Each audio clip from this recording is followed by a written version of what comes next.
నమస్తే. ఈరోజు మనం వచ్చేసాం Epione pain management and regenerative centre. ఇక్కడ స్పెషాలిటీ ఏంటంటే మనలో చాలా మంది చాలా పెయిన్స్తో బాధపడుతూ ఉంటారు. చాలా మంది నీ పెయిన్ అనగానే డాక్టర్ దగ్గరికి వెళ్ళాలంటే భయపడతారు. ఎందుకంటే సర్జరీ అంటారు, నీ రీప్లేస్మెంట్ అంటారు. సో ఇవన్నీ భయంతో ఏం చేస్తారంటే దాన్ని భరిస్తూ ఇంకా సీరియస్ అయిపోతూ ఉంటుంది. బట్ ఇక్కడ Epione pain management and regenerative సెంటర్లో స్పెషల్ ఏంటంటే 15 minutesలో వితౌట్ సర్జరీ మనకి ట్రీట్ చేస్తారు. అది ఎలాగో ఏంటో మనం డాక్టర్ సుధీర్ గారిని కలిసి అన్ని విషయాలు తెలుసుకుందాం. వచ్చేయండి. నమస్తే డాక్టర్. నమస్కారం అమ్మా. నమస్తే. కూర్చోండి. Thank you doctor. సో చాలా హ్యాపీ మిమ్మల్ని కలవడం. మెయిన్గా ఏంటంటే మీ వల్ల ఎంతోమంది హ్యాపీగా వాక్ చేస్తున్నారు, హ్యాపీగా లైఫ్ స్టైల్ లీడ్ చేస్తున్నారు. అండ్ ఇంకా చాలా చాలా స్పెషల్గా ఫీల్ అయ్యే విషయం ఏంటంటే మీ శిష్యులు చాలామంది ఉన్నారు, అందులో చాలామంది నేను కలిశాను కూడా. సో గ్రేట్ ఫీలింగ్ ఈరోజు. So really very very happy. So ఇప్పుడు పెయిన్ అనగానే చాలామంది ఇంక్లూడింగ్ మీ, నేను కూడా డాక్టర్ అనగానే అమ్మో సర్జరీలు అంటారేమో, అది అంటారేమో, ఇది అంటారేమో అని చాలా కంగారు పడతాం కదా. సో అలా లేకుండా ఒక ట్రీట్మెంట్ తీసుకురావడం అనేది అసలు ఎలా సాధ్యమైంది? ఇప్పుడు మీరు పెయిన్ అన్నారు కదా, దీని మీద పెద్ద పెద్ద అపోహలు ఉన్నాయి, చాలా తప్పులు జరుగుతున్నాయి. ప్రజల యొక్క ప్లస్ డాక్టర్స్ యొక్క పర్స్పెక్టివ్, దృక్పథము దీని గురించి చాలా రాంగ్ అయిపోతుంది. ఏంటంటే నొప్పి అనగానే అది దీర్ఘకాల నొప్పి. దీనికి ఒక మనిషి అనుకునే ఆ విధానము అండ్ ఇది నొప్పి ఎందుకు వచ్చింది అన్న విధానము పలు విధాలుగా రాంగ్ వేస్లో పోతుంది. నొప్పి అనగానే ఏంటంటే అది మనకి ఏదో సంకేతం ఇస్తుంది. నీ బాడీలో ఏదో ఒకటి పార్ట్ నీకు ఒక వార్నింగ్ సైన్ ఇస్తుంది, బాస్ ఇది ఏదో చూడు దీని సంగతి. దాన్ని మనము చాలామంది అంటే దగ్గర 80% మన ఇండియాలో అవుట్ సైడ్ కంట్రీస్లో కూడా ఇలాగ ఉంటుంది. ఏదో పెయిన్ కిల్లర్ వేసుకొని సప్రెస్ చేసేద్దాము, పెయిన్ కిల్లర్ వేసుకొని సప్రెస్ చేసుకొని పనిలో పడిపోదాము. మీరు ఎన్నో షూట్స్ చేస్తుంటారు, హెడేక్ వస్తుంది, టక్కన ఒక ఏదో పారాసిటమాల్ వేసుకొని, ఎందుకంటే వర్క్ ఇంపార్టెంట్ అక్కడ. కానీ మనం ఆలోచించేది ఏంటంటే ఏదో కంటిన్యూస్గా వస్తుంది హెడేక్ అంటే ఏదో చెప్తుంది మనకి, అంత ఈజీ కాదు అన్నది ప్రజల్లో అవేర్నెస్ లేదు, డాక్టర్స్లో కూడా అవేర్నెస్ లేదు. చాలామంది డాక్టర్స్ పెయిన్ మేనేజ్మెంట్ అన్నది ఒక డిపార్ట్మెంట్ స్పెషాలిటీ ఎలా వచ్చిందంటే ఈ పెయిన్ని సులువుగా తీసుకోవద్దు, పెయిన్ని చాలా సీరియస్గా పరిగణించుకొని ఒక 10-15 రోజుల కంటే ఏదైనా ఒక నొప్పి ఎక్కువ మిమ్మల్ని బాధ పెడుతుందంటే తప్పకుండా దాని గురించి తెలుసుకోండి, దాన్ని విశ్లేషించండి, దాన్ని అనాలిసిస్ చేసుకుని దాన్ని డయాగ్నోస్ చేసుకోవాలి. అది డాక్టర్లో కాదు, ఫస్ట్ ప్రజల్లో రావాలి. ఎస్ ఇది ఏదో చెప్తుంది, నాకు మోకాలు నొప్పి వచ్చింది, నాకెందుకు మోకాలు వచ్చింది 35-40 yearsలో మామూలేలే ఏదో ఎక్కువ నడుచుంటాను లేదంటే స్ట్రెస్లో ఉన్నాను కాదు. 10 రోజులు 15 రోజుల తర్వాత నొప్పి ఉంటే తప్పకుండా మీ హక్కు ఏంటంటే తప్పకుండా దానికి సంబంధించి టెస్ట్ చేసుకొని దాని మూల కారణం కనుక్కోవాలి. అది కనుక్కున్నప్పుడు నిజంగానే మీరు అన్నారు కదా ఇందాక, అమ్మో నొప్పిని వెళ్తే ఆపరేషన్లు అంటారని, ఆ ఆపరేషన్లు ఆగిపోతాయి. ఆగాలి. నా ముఖ్య ఉద్దేశం ఏంటంటే బాడీలో జబ్బు రూపంలో కానీ ఏ నొప్పి అయినా కూడా, జబ్బు కానీ ఏ నొప్పి అయినా కూడా ఆపరేషన్కి వెళ్ళకూడదు. జబ్బు ఉంది, మీకు అపెండిక్స్ ఉంది, లేదంటే ఏదైనా క్యాన్సర్ వచ్చింది, అది తీసేయాలి తప్పకుండా. కానీ ఈ మన డే టు డే లైఫ్లో జరుగుతున్న పనుల వల్ల వచ్చే అరుగుదలకి జబ్బు కాదు అది, దానికి ఆపరేషన్స్ పోకూడదు. అది ముందే కానీ మనం తెలుసుకుని ముందే కానీ మనం జాగ్రత్త పడితే ఈ సర్జరీస్ అన్నీ ఉండవు. ఆ సర్జరీస్ వల్ల జరిగే కాంప్లికేషన్ సైడ్ ఎఫెక్ట్స్ కూడా మనం లోన్ అవ్వాల్సిన అవసరం లేదు. కానీ మీరు నాకంటే 99.9% పీపుల్ తగ్గిపోద్దులే అబ్బా పర్లేదులే అనుకుని అడ్జస్ట్ అయ్యే వాళ్ళు ఉంటారు. ఇంకా 1% అలా లేదు కొంచెం మరి హెల్త్ భరించలేకపోతున్నాం అంటే తప్పితే రావు. ఇప్పుడు సెల్ఫ్ హీలింగ్ అన్నది 10 రోజులు అయిపోతుంది. దాని తర్వాత అది మనల్ని బాధ పెడుతుంటేనే జాగ్రత్తగా ఉండాలి.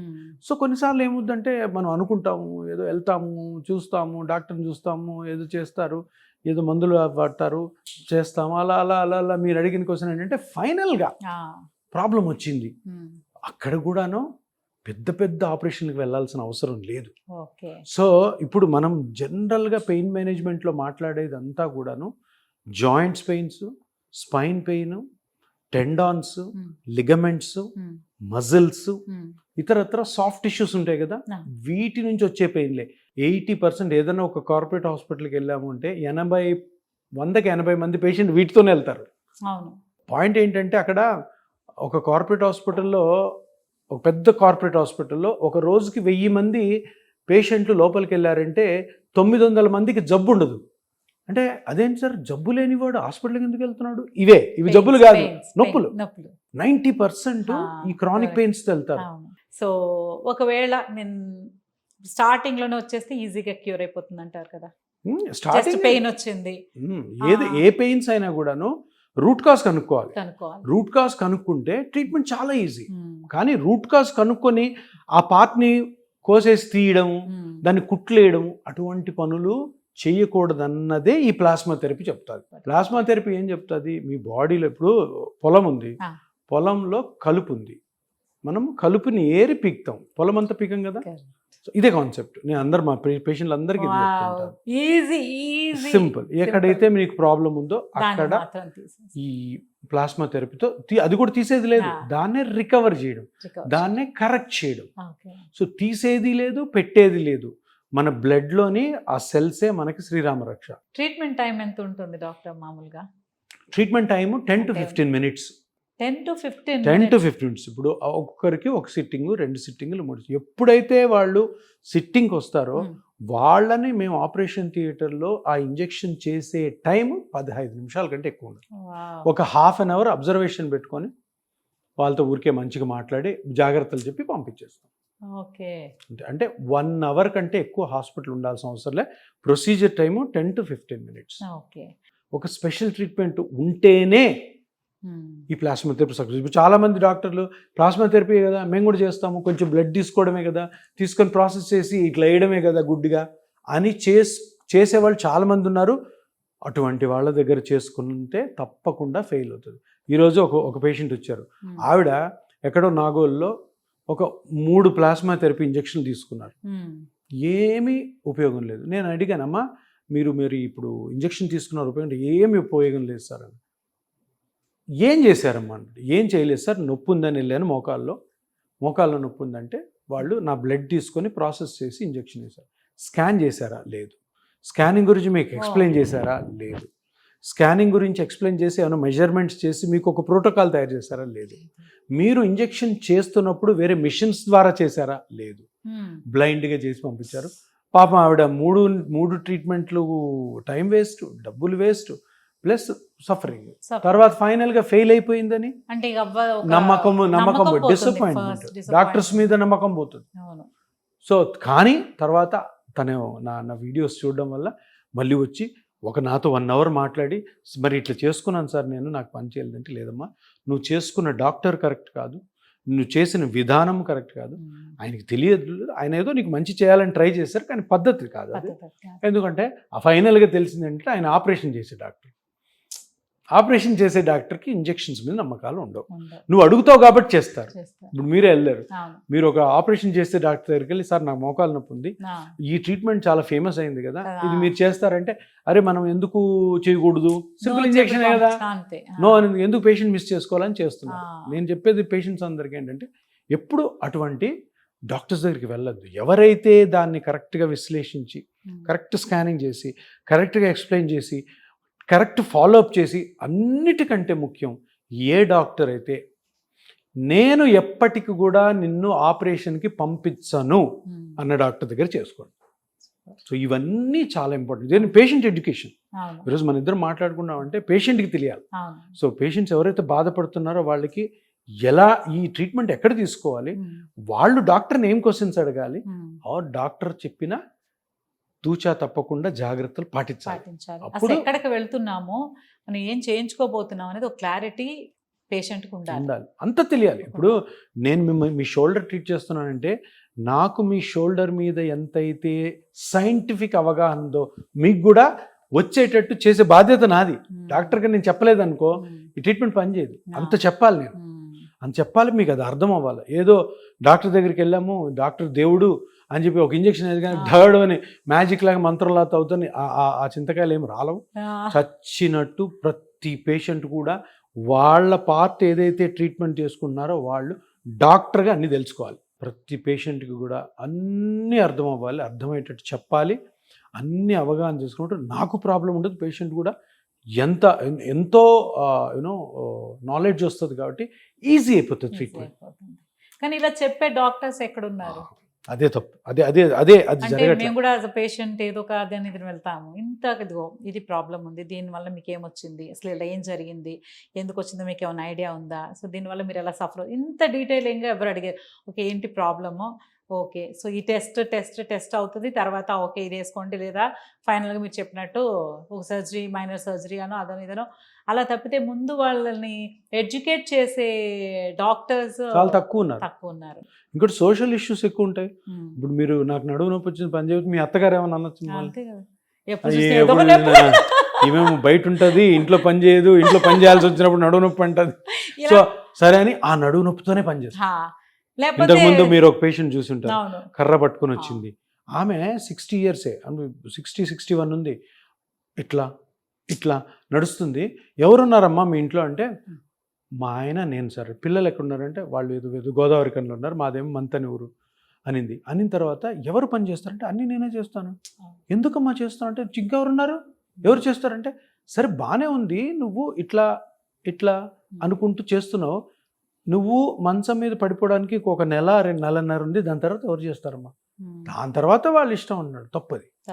60 yearsకి చాలా చిన్న వయసు, మెడికల్లో 60 years అలా నడవడం అన్నది పెద్ద నేరము. ఎవరికి? మన సమాజం, మనం అందరూ రెస్పాన్సిబుల్ దానికి. నేను అన్నా వాళ్ళ కొడుకు చూస్తే, బాబు ఇది ఏంటి ఇది, ఆమె ఏదో 80 ఏళ్లలాగా నడుస్తుంది, 80 ఏళ్ళు కూడా బాగా నడుస్తారు, ఇది చాలా తప్పు. వెంటనే మీరు ఆ ఇంట్లో ఒక పని మనిషి మార్నింగ్ డ్యూటీ, లేదంటే మీ అమ్మ నాన్న తీసుకెళ్ళి నువ్వు ఇంట్లో పెట్టుకో. ఎందుకంటే ఇప్పుడు అన్ని మ్యాజికల్లా చేయలేం కదా. వెంటనే ఆ మాట మీదనే ఆమె ట్రీట్మెంట్ నేను ఒప్పుకున్నాను, లేదంటే చెయ్యం.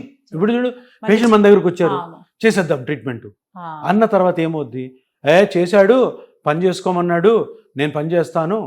ఇప్పుడు భర్త కూడా అలాగే ఉంటాడు, ఓల్డ్ ఏజ్ ఆయన కూడా పాపం డిపెండ్ అయిపోయి ఉంటాడు. చెయ్యి, అది చెయ్యి, పేపర్ ఇవ్వు, కాఫీ తీసుకురా, నీళ్లు పెట్టు, స్నానానికి ఇచ్చే అని. ఇంకా ఆమె అలాగే ఏదో రోజు బెడ్ రిటర్న్ అవుద్ది. బెడ్ రిటర్న్ అయినాక ఎవరు చూసేవాళ్ళు ఉండరు. ఓల్డ్ ఏజ్ హోమ్కి వెళ్ళడం, లేదంటే ఆమెను తీసుకెళ్ళి మీ ఇంట్లో పెట్టుకుంటావు అది కోపంతో. సో అందుకని ఇప్పుడే, ఎందుకంటే ఒక ఏజ్ తర్వాత ఈ ఓల్డ్ ఏజ్ హోమ్ కాన్సెప్ట్ బాగా డెవలప్ అవడానికి రీజన్ ఏంటంటే, ఎల్డర్లీ పీపుల్ వాళ్ళ పనులు వాళ్ళు యాక్టివ్గా చేసుకోలేకపోవడం కూడా ఒక రీజన్. అంతే. అంటే మొత్తం ప్రజల్లో ఒక అవగాహన ఉండాలి, తప్పకుండా రావాలి. ఇది వచ్చిన రోజు రియల్గానే మెడికల్ హెల్త్ కేర్ హెల్ప్ తగ్గిపోతుంది. అదే మన సొసైటీకి డెవలప్ అవుతుందంటే ముఖ్యమైన, కానీ హాస్పిటల్ ఖాళీ ఉండాలి, హాస్పిటల్ ఫుల్గా ఉండకూడదు. ఇప్పుడు హాస్పిటల్ ఫుల్ ఉందంటే అర్థం ఏంటి, ప్రివెంటివ్ మెజర్స్ తీసుకోవట్లేదు, హెల్దీ కండిషన్స్ ఎవరు పాటించట్లేదు, అన్నీ అన్హెల్దీ చేస్తున్నారు, జబ్బులు పాలవుతున్నారు, నొప్పులు వస్తున్నాయి, హాస్పిటల్కి వెళ్ళి ఈ ఆపరేషన్ చేస్తారు. ఎప్పుడైతే హాస్పిటల్ ఖాళీగా ఉన్నాయో, ఇప్పుడు ఇక్కడ కార్పొరేట్ హాస్పిటల్ ఉంది, 1000 బెడెడ్ హాస్పిటల్, సార్ మా హాస్పిటల్ ఎప్పుడు నిండిందని అంటే ఆ సిటీ మంచి సిటీ కాదని అర్థం. అసలు మాకు పేషెంట్లే లేరు అన్న ఊరు సూపర్ ఊరు. నాకు 5 centers ఉన్నాయి. నేను బెంగళూరు మంత్లీ 2 days వెళ్తాను, చెన్నై 2 days వెళ్తాను, ఇంకా వేరే సెంటర్స్ ఉన్నాయి అక్కడికి వెళ్తాను. నాకు ఎక్కడో ఏదో ఇప్పుడు 50 cross అయింది, నాకు ఎక్కడో దగ్గర పెయిన్ ఉంటుంది. నేను ఫస్ట్ జాగ్రత్తగా ఉండాల్సింది, నేను ట్రావెల్ చేసేటప్పుడు నా వైఫ్కి తెలియకూడదు. నా వైఫ్కి నొప్పి అనంటే పంపించదు.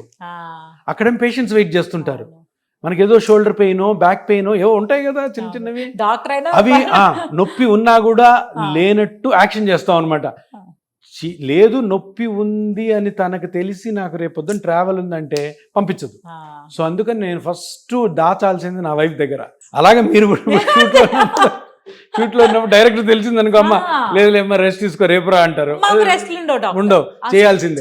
ఎందుకంటే మన చుట్టూ ఒక 50 members అందరూ ప్రిపేర్ అయి ఉంటారు. సో ఎవరిని డిస్టర్బ్ చేయకూడదు. మనకి రెస్ట్ దొరికిన మీరు లీడ్ క్యారెక్టర్స్ ఉంటాం, సీన్లు అన్నీ ఉంటాయి, నుంచునే ఉండాలి, అరవాలి, ఏడవాలి, అంత ఎనర్జీ మొత్తం ఇలా పెట్టుకుని అమ్మాయి షార్ట్ అయిపోయింది, ఇలా అయిపోతాం, మళ్ళీ షార్ట్ సో దీనివల్ల మళ్ళీ డాక్టర్ దగ్గర రావడానికి మళ్ళీ కొన్ని చెప్పినట్టు సెల్ఫ్ హీలింగ్ తగ్గిపోద్ది, పర్లేదులే మళ్ళీ పర్వాలేదు. వచ్చినప్పుడు చూసుకుందాంలే మ్మ్. అని ఇగ్నోర్ చేసే వాళ్ళు 99.9%. అందరు అంతే, ఎందుకంటే కెరియర్ ఇంపార్టెంట్ అందరికి జాబ్ ఇంపార్టెంట్. నాకు నొప్పి ఉంది నేను చేయలేను అంటే వాళ్ళు ఏమంటారు తెలియదు, అవును. ఈమె ఎప్పుడు నొప్పులు అంటుంటది, ఆ, ఈమె చేయగలదా లేదా, అంతే. అదొక సాకు పెట్టి అదొక మళ్ళీ సాకు పెట్టి మనకి జాబ్ జాబ్ దొరకకపోవచ్చు. ఉండకపోవచ్చు, చేసేది మనం చేయకపోతే ఎప్పుడు చూసినా రీజన్స్ ఎక్స్క్యూజెస్ ఎక్కువైపోయినానో ఏదో ఒకటి ఉంటుంది. బట్ ఆ మంచి పేరు తెచ్చుకోవాలనే ప్రయత్నంతోనే మొత్తం Yes, yes. లైఫ్ ని కానీ ఇది చేస్తాం. చక్కగా బ్యాలెన్స్ చేసుకోవచ్చు. చక్కగా బ్యాలెన్స్ అంటే సింపుల్, రాకెట్ సైన్స్ ఏం లేదు. అది. మీరు బిజీ మీరు యూనో యాక్టర్స్ ఇంటి పని చేయొద్దు, అవును. సింపుల్ ఎక్కడో ఒక చోట రెస్ట్ ఇవ్వాలి. ఇవ్వాలి. ఇప్పుడు బాడీ దేవుడు మీకు 124 అవర్స్లో ఎంత వర్క్ చేయాలన్నది స్టిపులేటెడ్ టైం డిసైడ్ చేసింటాడు. మీరు మొత్తం 24 అవర్స్ చేస్తానంటే కోపం వస్తుంది దేవుడికి, అవును. ఏదో ఒకటి పెడతాడు. చక్కగా ఇంటికి వెళ్ళగానే రెస్ట్, పొద్దున్నే కండిషన్ చేసుకొని వర్క్కి రావాలి. ఇప్పుడు మీరు హెవీ డే ఉంది తెలిసిపోయింది మీకు, 10 అవర్స్ వర్క్ చేయాలి, ఒక 40 minutes కండిషన్ మజిల్స్ని. ఇప్పుడు టెన్నిస్ ప్లేయర్స్ ఉంటారు, వాడు గ్రాండ్ స్లామ్ ఫైనల్స్లో Roger Federer Rafael Nadal match ఉంటుంది, 4 hours కండిషన్ చేసుకొని దిగుతారు, దబామని ర్యాకెట్లు ఎత్తుకొని రారు. ఎత్తుకుంటే వాడు మధ్యలో ఒక సెట్ అవ్వగానే పడిపోతాడు. 45 minutes to 1.5 hour మ్యాచ్ రోజు ఫుల్ ఎక్సర్సైజ్ చేసి దిగుతారు. అది కండిషన్ మనం కూడా చేసుకోవాలి. ఫుల్ డే ఉంది, ఇప్పుడు షూట్ ఉంది, మార్నింగ్ నుంచి సాయంత్రం వరకు మనకి ఎక్దమ్ బ్యాక్ టు బ్యాక్ ఉన్నాయి సీన్స్, తప్పకుండా కండిషన్ చేసుకురావాలా. మధ్యలో ఫ్రీక్వెంట్ రెస్ట్లు ఇవ్వాలి. అందుకు టీచర్స్ ఉన్నారు, మోకాళ్ళు అరిగిపోతాయి, ఎందుకు రోజుకి 8 hours నిలబడి ఉండాలి. ఇప్పుడు ఏంటి టీచర్స్కి టార్చర్ ఏంటంటే చైర్లు తీస్తారు, చైర్లు పెట్టకూడదు, ఎందుకు కూర్చొని చెప్తే చదువు రాదంట. ఇదేం కాన్సెప్ట్ నాకు అర్థం కాదు. మ్యాథ్స్ టీచరు ఫిజిక్స్ టీచర్ అంటే నిలబడాల్సిందే, మిగతా వాళ్ళు కూర్చొని చెప్పొచ్చు కదా. ఫీమేల్స్ పాపం అని చెప్పి నిలబడతారు. ప్రైవేట్ స్కూల్స్లో, గవర్నమెంట్ స్కూల్స్లో కూడా చైర్స్ తీసేస్తున్నారు. వాళ్ళందరూ బాధ అంతే, సార్ నిలబడి ఉండాలి సార్, 7 క్లాసులు, ఒక్కొక్క క్లాస్ 45 minutes. నేను చెప్తాను వాళ్ళకి సపరేట్ ట్రీట్మెంట్ ఉంటుంది. ఈ ప్లాస్మా థెరపీతో పాటు మార్నింగ్ ఏం చేయాలి, ఏం చేయకూడదు, మార్నింగ్ ఎంత ఎక్సర్సైజ్ చేసి రెడీ అవ్వాలి, ట్రావెల్ ఎలా చేయాలి, క్లాస్లో బ్రేక్స్లో ఎలా ఉండాలి, మళ్ళీ ఇంటికి వెళ్ళి ఏం చేయాలా, ఇంటికి వెళ్ళి పడుకునే ముందు ఏ యాక్టివిటీస్ చేయాలి. టీచర్స్కి ట్రాఫిక్ కానిస్టేబుల్స్ ఉంటారు, వాళ్ళకి డిఫరెంట్. వాచ్మెన్ ఉంటారు, వాళ్ళకి డిఫరెంట్. డ్రైవర్స్ ఉంటారు, వాళ్ళకి డిఫరెంట్. సో ఒక్కొక్క సెగ్మెంట్లో ఒక్కొక్కరికి స్పెషలైజ్డ్ కస్టమైజ్డ్ ట్రీట్మెంట్ ఉంటుంది. So everything is non surgical, దేనికి ఆపరేషన్ అవుతాయి. నేను ఇప్పుడు ముఖ్యంగా చెప్పేది ఏంటంటే, దీర్ఘకాల నొప్పులు జాయింట్ రూపంలో కానీ, స్పైన్లో కానీ, టెండాన్స్ కానీ, లిగమెంట్స్ కానీ ఏవైనా కూడాను ఇప్పుడు ఉన్న లేటెస్ట్ ప్లాస్మా థెరపీ టెక్నిక్ తోటి సర్జరీకి వెళ్ళాల్సిన అవసరం లేదు అన్న తెలుసుకోండి. సర్జరీకి కొన్ని కేసులు వెళ్ళాలి, ఆ కేసెస్ తప్పకుండా అవి మాకు కానీ వస్తే వెంటనే సర్జరీని పంపించేస్తాం. కానీ 90% సర్జరీకి వెళ్ళాల్సిన అవసరం లేదు. ఈ అవేర్నెస్, ఈ పాయింట్ కానీ ప్రజల్లోకి వెళ్ళిందంటే ఎక్సలెంట్ సొసైటీ అవుతుంది. మనది సమాజం మొత్తం కూడా హ్యాపీగా ఉంటారు. ఎటువంటి పెద్ద పెద్ద ట్రీట్మెంట్ డబ్బులు పోవాల్సిన అవసరం లేదు, కాంప్లికేషన్స్ అవసరం, సైడ్ ఎఫెక్ట్స్ రావాల్సిన అవసరం. డబ్బులు పోయినా కూడా సైడ్ ఎఫెక్ట్స్ తో బాధపడే వాళ్ళు చాలా, ఎంత డబ్బులు ఇచ్చినా కాంప్లికేషన్ వచ్చిందంటే దాని నుంచి రికవర్ కాలేరు మీరు అంతే. సో మీరు ఒక డాక్టర్గా ఉండి ఒక కామన్ మ్యాన్ లాగా అందరూ హ్యాపీగా ఉండాలి, ఎక్కువ అంటే మీకు సింపుల్గానే మీ లైఫ్ని చాలా హ్యాపీగా ఉంచుకోవచ్చు అని చెప్పడంలోనే మీ గొప్పతనం తెలుస్తుంది. సో అందుకే మీ నుంచి వచ్చిన శిష్యులు ఈరోజు చాలా అంటే ఎంతోమందిని మీరు క్రియేట్ చేశారు. బట్ ఏదైనా మీరు చెప్పేలాగా ఎవరు చెప్పలేదు డాక్టర్.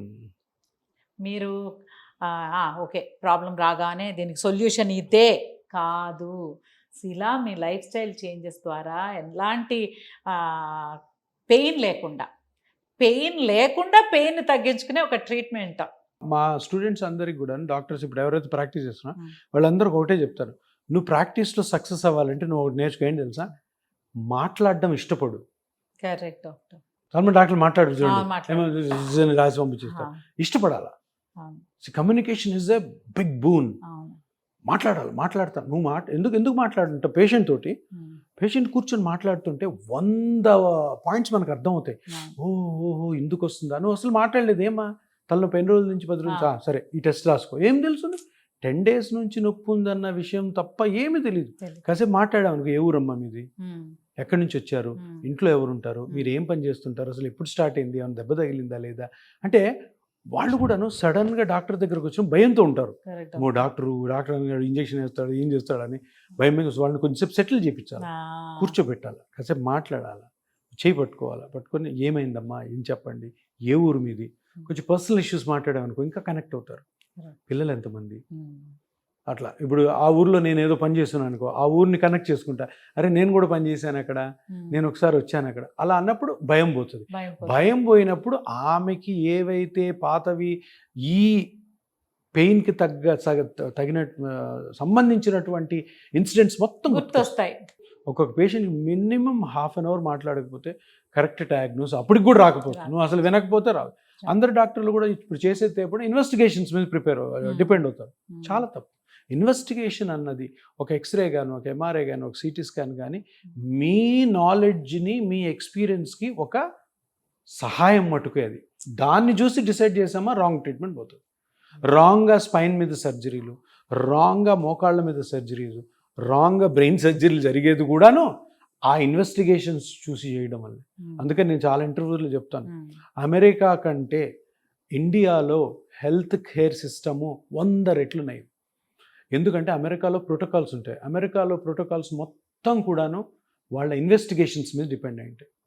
అక్కడ ఇది ఉందా, తీసేయి, కోసేయి, కుట్టేయి, మార్చేసేయి. మన ఇండియాలో అట్టుండే. మన ఇండియాలో ఎక్స్పీరియన్స్, ఒక్కొక్క పేషెంట్, ఒక్కొక్క డాక్టర్ రోజుకు 100 మంది పేషెంట్స్ చూస్తారు, ఎంత ఎక్స్పీరియన్స్ ఉంటుంది. So India is the best for health care. కానీ ఓపిక ఉండాలి, మాట్లాడాలి, కమ్యూనికేషన్, మాట్లాడుతూనే ఉండాలి, ఎంతో ఇన్ఫర్మేషన్. నీకు ఇంకా అటెండెంట్స్ కూడా మంచి ఇన్ఫర్మేషన్ ఇస్తారు, వాళ్ళతో మాట్లాడిస్తే డయాగ్నోసిస్ అక్కడికే తెలిసిపోతుంది. 70% డయాగ్నోస్ అయిపోతుంది. తర్వాత ఇన్వెస్టిగేషన్ చూసుకొని ట్రీట్మెంట్ స్టార్ట్ చేస్తాం. మీరు చెప్పిన పాయింట్ నాకు గుర్తు. కొంతమంది వస్తారు పేషెంట్స్, బీపీ చెక్ చేశారా అంటే వాళ్ళకి అమ్మ డాక్టర్ హాస్పిటల్ అనగానే నార్మల్ బీపీ కంటే షూట్ అయిపోయింది, నాకు ఇంత లేదే అంటే ఆ సిచ్యుయేషన్ వాళ్ళ కంఫర్ట్ జోన్ లోకి రాకపోవడం వలన ఇలాంటివి జరుగుతూ ఉంటాయి. బట్ రాంగ్ ఇన్ఫర్మేషన్ వస్తుంది. పేషెంట్ టెన్షన్లో ఉన్నాడంటే పేషెంట్ కంఫర్టబుల్ చేసావు, నువ్వు మొత్తం చాలా ఇన్ఫర్మేషన్ వస్తుంది. ఏం అవసరం లేదు ఎంఆర్ఐ. పేషెంట్తో మాట్లాడిన డాక్టర్ ఒక 15-20 నిమిషాలు 100% డయాగ్నోసిస్ కరెక్ట్గా చేస్తాడు. మాట్లాడిన 100% రాంగ్గా పోయే ఛాన్సెస్ ఉంటాయి. Thank you so much doctor. చాలా చాలా విషయాలు. ఇప్పుడు నేనైతే మా ఇంటికి వెళ్ళి మా ఇంట్లో వాళ్ళకి చెప్తా, నాకు ఏదైనా నొప్పి వస్తే మీరు ఇగ్నోర్ చేయకూడదు, మీరు ఫస్ట్ స్టెప్ తీసుకోవాలి. నేను కొంచెం లేజీగా పర్వాలేదు అన్నా కూడా మీరెవరు దాన్ని ఈజీగా తీసుకోకూడదు. ముందు ఫ్యామిలీ మెంబర్స్ నుంచి సపోర్ట్ స్టార్ట్ అవ్వాలి. ఇంట్లో ఎవరికైనా ఒక నొప్పి అంటే టాబ్లెట్ తెస్తాలే బయటకు వెళ్ళి అనే కాన్సెప్ట్ నుంచి, లేదు దీనికి రీజన్ ఏంటి, భయపడకు, కంగారు పడకు, మనకు ఒక ఇలా ఆప్షన్ ఉంది, ఒకవేళ సీరియస్ అయితే కూడా కంగారు పడాల్సిన అవసరం లేదని చెప్పి ఒక ఫ్యామిలీ బాండింగ్ పెరగాలి. సో ఇప్పుడు మన ఈ కాన్వర్సేషన్, మీతో మాట్లాడిన విషయాలన్నీ మన పబ్లిక్కి చాలా వరకు చేరే ఉంటాయి. సో ప్రతి ఫ్యామిలీకి ఇంపార్టెంట్, ప్రతి మనిషి ఇంపార్టెంట్. ఒక అమ్మ ఇంటికి ఒక వైఫే ఇంపార్టెంట్ కాదు, ఒక వాళ్ళు అలా అని కాదు, ఫ్యామిలీ మొత్తం బాగుంటేనే happy life, happy family. So pain లేకుండా ఉండే ఫ్యామిలీ, పర్సనల్ పెయిన్స్ అంటారా వస్తాయి పోతాయి, లైఫ్లో వచ్చే పెయిన్స్ పోతాయి, బట్ బాడీలో వచ్చే పెయిన్స్ మనిషినే డల్ చేస్తాయి. సో దానికి ఒక మంచి ట్రీట్మెంట్ మీరు తీసుకొచ్చి ఇంట్రడ్యూస్ చేసి మా అందరికీ అందుబాటులో ఉంచారు.